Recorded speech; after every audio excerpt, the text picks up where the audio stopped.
Convidamos o senhor Marcelo Souza, da FIMER, para a sua apresentação no painel Mercado de Inversores 2. Olá pessoal, boa tarde. Meu nome é Marcelo Souza, eu sou o gerente-geral da FIMER do Brasil. A FIMER é uma empresa que ela trabalha na parte de mobilidade elétrica e inversores solares, tudo que é relacionado à questão de transição energética, baterias e outros equipamentos, outras soluções tecnológicas. Eu já atuo nesse setor, já tem cerca de 10, 11 anos, ou seja, já sou um veterano desse setor, né? Apesar de ter pouco tempo que atuo nesse setor. Comecei antes da regulação, vendendo sistemas off-grid, então sou uma das pessoas que já atuam um pouco tempo nesse mercado e tenho acompanhado bastante a evolução desse mercado e estou aqui para falar um pouco para vocês sobre a questão das tendências e os desafios do setor na parte de inversores solares especificamente.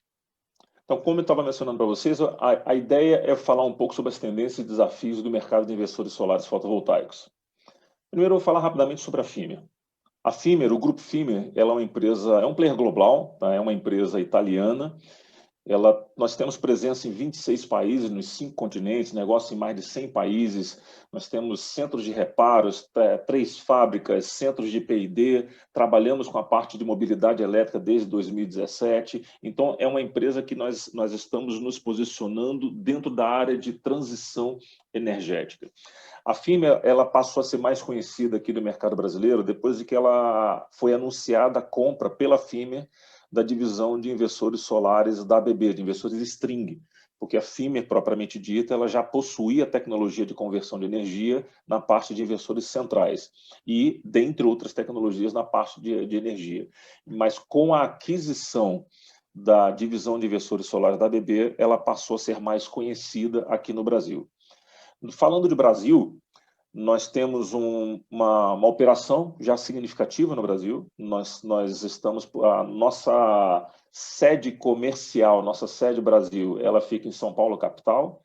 Nós temos um estoque, um armazém que fica em Sorocaba, São Paulo, a cerca de 90 quilômetros de São Paulo, capital, e mais também um centro de reparo no Brasil, que fica também nessa mesma unidade de Sorocaba. Mas vamos falar sobre o tema da palestra. A questão do tema da palestra é primeiro eu vou falar sobre as tendências, depois eu vou falar sobre os desafios, os principais desafios. Na hora que a gente fala sobre tendências e desafios, naturalmente a quantidade de coisas ela é muito grande. É um tema muito amplo, porque existem muitas possibilidades e muitas perspectivas. Mas eu vou me concentrar, talvez, no que seria as tendências de curto prazo ou aquelas que estão chamando mais a atenção do mercado e também dos fabricantes, voltados para a parte de inversores solares. Eu vou dividir isso por mercado. Primeira questão no mercado residencial. Quando a gente fala de mercado residencial, a gente vê uma clara tendência na parte dos inversores, porque hoje a quantidade de players que tem no mercado residencial de inversores, residencial e comercial de pequeno porte, médio porte, nós temos uma quantidade de fabricantes entrando no mercado brasileiro muito grande. E aí você tem os produtos que são os produtos padrão, são os produtos on-grid e que trabalham, atendem uma característica de mercado que é a característica comum do mercado. E você percebe gradativamente o mercado começar a se posicionar e a disponibilizar tecnologias que não necessariamente elas já estão 100% disponíveis no mercado por uma questão regulatória, mas que é a tendência. Eu vou listar aqui no mercado residencial as duas principais tendências que eu tenho enxergado em relação à parte de inversores. A primeira são os inversores híbridos, que é o chamado processo de hibridização. Nada mais, nada menos, é uma busca por independência da rede ou por segurança energética. Independência da rede são aqueles que querem, na verdade, utilizar o chamado inversor híbrido praticamente como off-grid. Ou seja, eu saio da rede, eu não confio na rede elétrica e eu quero cada vez mais uma fonte para ou ficar completamente fora da rede ou ficar o mais independente possível da rede. O que hoje significa utilizar baterias. Quando se fala de segurança energética, é aquela pessoa em que ela está conectada na rede, mas ela está numa área em que falta muita energia ou que passa por eventos de vez em quando, que faz com que aquela necessidade de energia elétrica seja realmente um problema. Eu até coloquei uma observação aí de um fato que está acontecendo nesse momento no país, está na mídia, todo mundo sabe, que é o apagão do Amapá. Então, esse apagão do Amapá é uma situação clara de segurança energética. Ou seja, a quantidade de empresas, a quantidade de pessoas que tem lá, que ficaram sem energia, passa por problemas de você deixar de alimentar, por exemplo, a geladeira, é alimento. Então, você tem uma série de coisas que as pessoas, de fato, dependem da energia elétrica, até mesmo por uma questão de sobrevivência e subsistência, acesso à água, acesso a alimentos e uma série de outras coisas. Então, essa segurança energética, ela é um tema que ganhou uma força muito grande nos últimos dias, coincidentemente, e que é a história do apagão do Amapá. Além da questão dos inversores híbridos, nós temos também um tema que está começando a ganhar corpo, que é a chamada Internet das Coisas, que é a abreviação do inglês, que é IoT, que é IoT. Esse tema da Internet das Coisas ele está vindo a reboque da questão da automação residencial, das casas inteligentes. Então, você tem uma série de equipamentos, cada vez mais, os equipamentos, os eletrodomésticos, os eletroeletrônicos dentro das residências, eles são equipamentos que eles podem ser comandados pela internet. E nós estamos vivendo, eu falei num outro evento, nós estamos vivendo um momento de eletrificação das residências. Cada vez mais substitui-se os equipamentos que tem dentro da residência que consomem algum outro tipo de fonte por equipamentos elétricos. Vai colocar uma panela de arroz elétrica, ou seja, deixa de consumir gás no fogão, vai colocar uma air fryer, uma fritadeira elétrica, deixa de consumir gás no fogão. Então, a gente passa por nós estamos passando por um momento na sociedade de eletrificação das residências. E a gestão desse consumo de energia é extremamente importante. Então, você tem uma necessidade de gestão de consumo de energia, você tem uma introdução de automações residenciais cada vez mais simples, com equipamentos que você conecta, que pelo comando de voz você liga alguma coisa ou desliga alguma coisa.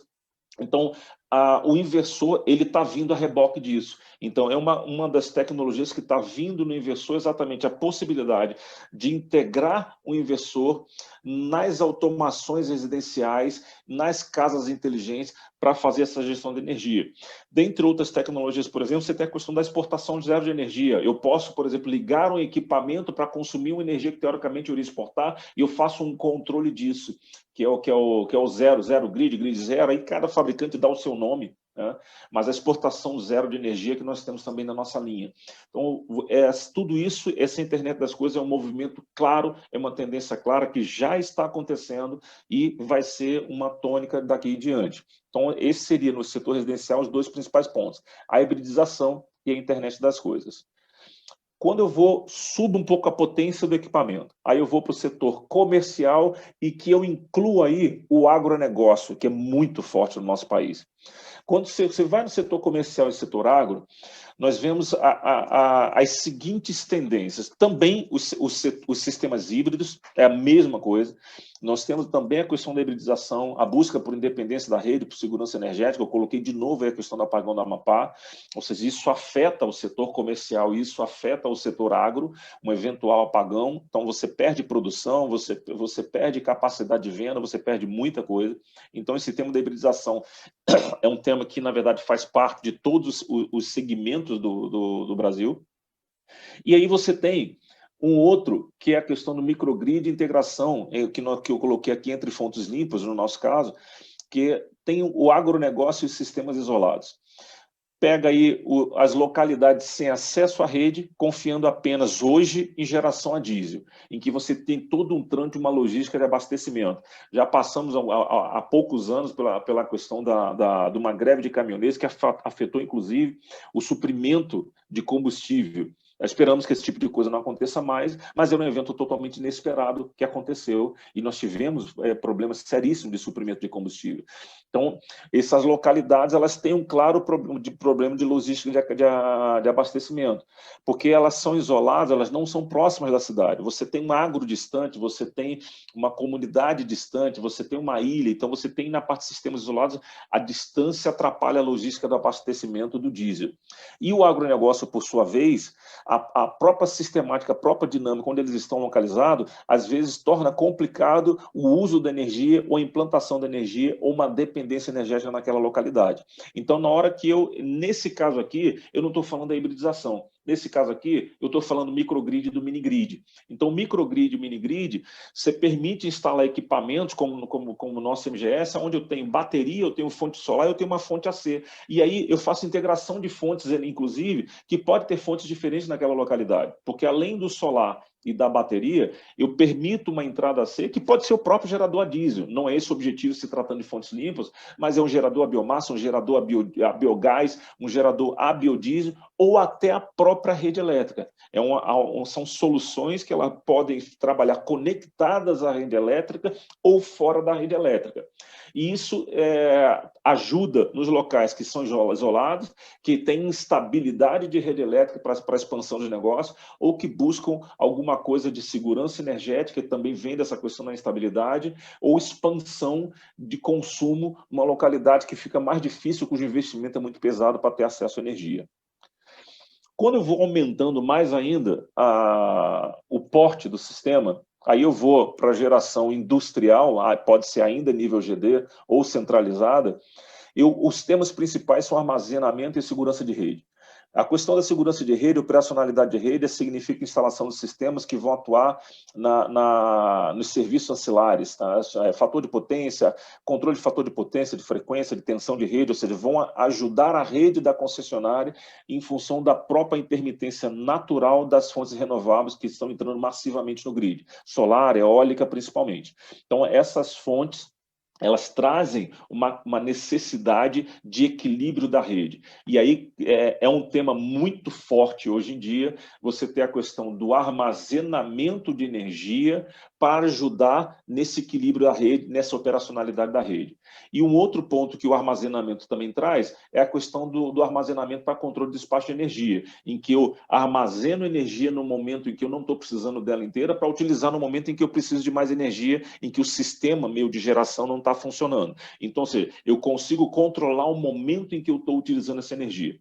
Então, no setor industrial e geração centralizada, são os dois principais temas, né, que estão acontecendo nesse momento e que é uma tendência efetiva no curto prazo. Quando eu falo curto prazo, eu falo no intervalo aí de 1 a 2 anos, curto, médio prazo, teremos cada vez mais sistemas, cada vez mais soluções nessa direção. Então, essas são as tendências que eu aponto, principais tendências que eu aponto no setor referente à necessidade do inversor. No geração centralizada, por exemplo, estou falando do inversor bidirecional. Tá? Então, quando eu falo na parte comercial, é o sistema que pode interligar várias fontes, é o sistema que pode hibridizar, no comercial também é o sistema que pode hibridizar e a internet das coisas para associar a uma automação residencial. E aí eu vou para o lado dos desafios. Os desafios eu resumi numa única tela. Nós temos, são muitos os desafios no nosso setor fotovoltaico no Brasil, é um setor que está crescendo muito, mas o primeiro desafio que eu listei foi o seguinte: evolução acelerada da indústria de módulos fotovoltaicos. Nós temos recentemente, principalmente, são muitos módulos de altíssima potência. Não necessariamente os inversores eles conseguem caminhar na mesma velocidade. Então, você tem aumento de potência, o que significa características diferentes, bifaciais, novas tecnologias. Então, isso é um grande desafio. Há uma tendência local, não é apenas no Brasil, tem em alguns outros países também, mas não são todos os países, do mercado brasileiro de utilizar módulos desenvolvidos para geração centralizada no setor residencial.